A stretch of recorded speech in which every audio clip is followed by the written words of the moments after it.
We're less than 7 days away from this year's Elimination Chamber, and honestly, it is just me, or it doesn't have that same level of excitement that it used to have anymore. There was a time when the words Elimination Chamber actually meant something. After Hell in a Cell, this was the match where superstars genuinely feared the structure, the one that would shorten careers. But since WWE sort of baby-proofed it in 2017, the overall vibe has completely changed. So today, we're going back to when the Chamber was unforgiving, back to when it was truly brutal.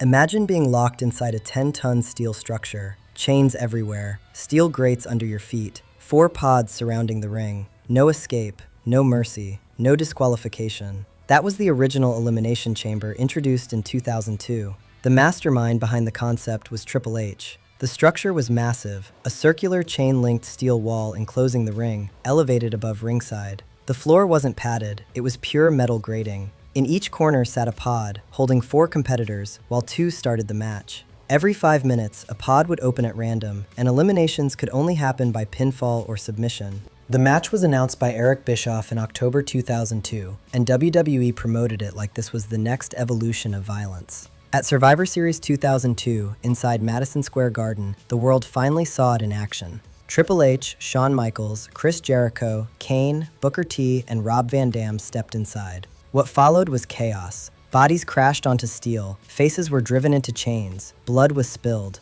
Rob Van Dam was injured, Triple H tore his groin mid-match, and in the middle of all that brutality, Shawn Michaels did the impossible. 4 years after a career-ending back injury, he won the first ever Elimination Chamber match and became World Heavyweight Champion. The Chamber didn't just debut that night, it made history. In 2003, Goldberg stepped inside the Chamber like a machine. He speared everyone in sight and eliminated opponent after opponent in dominant fashion. For a moment, it looked like nothing could stop him. But evolution interfered, and Triple H retained the championship. That was the first real reminder of what the Chamber represents. You can dominate, you can destroy, and you can still walk out with nothing. Over the next few years, the Chamber built a reputation as a structure that didn't just test you, it punished you. Then came January 2006, at New Year's Revolution. John Cena survived the Chamber to retain the WWE Championship. He was exhausted and barely standing, but he had survived.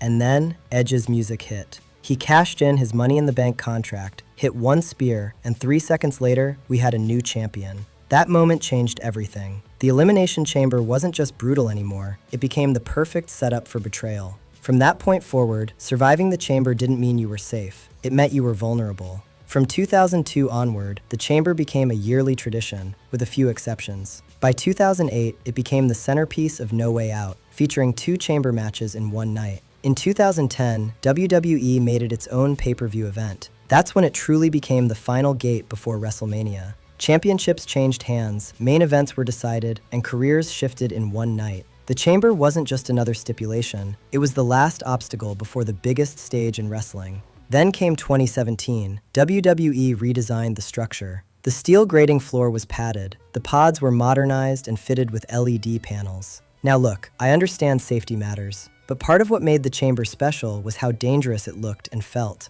When someone landed on that steel before 2017, you heard it and you felt it. After the redesign, it just didn't hit the same. It was still brutal, but it didn't carry that same aura. For me, the standout moment of the new design era was Bray Wyatt finally winning the WWE Championship. That felt meaningful. In 2018, history was made when women competed inside the Elimination Chamber for the first time. Alexa Bliss defeated Sasha Banks, Bayley, Mickie James, Sonya Deville, and Mandy Rose to retain her Raw Women's Championship. It was a defining milestone and an important moment in WWE's evolution. They didn't just participate, they delivered. There have also been variations over the years. In 2015, the event oddly took place in May instead of its usual WrestleMania season slot. That same year featured the first Tag Team Elimination Chamber match and another chamber match for the Intercontinental Championship, marking the first time the structure wasn't tied to a world title or a world title opportunity. In 2018, the first 7-man chamber match took place, with 3 competitors starting instead of 2 due to the extra participant. The match kept evolving, for better or worse. Since 2002, the Elimination Chamber has ended championship reigns, created WrestleMania main events, and delivered shocking betrayals. 22 male wrestlers, 2 male teams, 7 female wrestlers, and 1 female team have won the chamber. Triple H and John Cena are tied for the most wins at 4 each. Randy Orton holds the record for most appearances with 9. Chris Jericho has the most total eliminations with 10. Braun Strowman and Shayna Baszler share the record for most eliminations in a single match at 5 each, although Baszler is the only winner to eliminate every opponent in her match. And now, Javon Evans is set to become the youngest superstar ever to step inside the chamber this weekend, at just 21 years old. The structure may have changed, the padding may be thicker, but when that pod door opens and the chains start shaking, there's still something about the Elimination Chamber that feels different.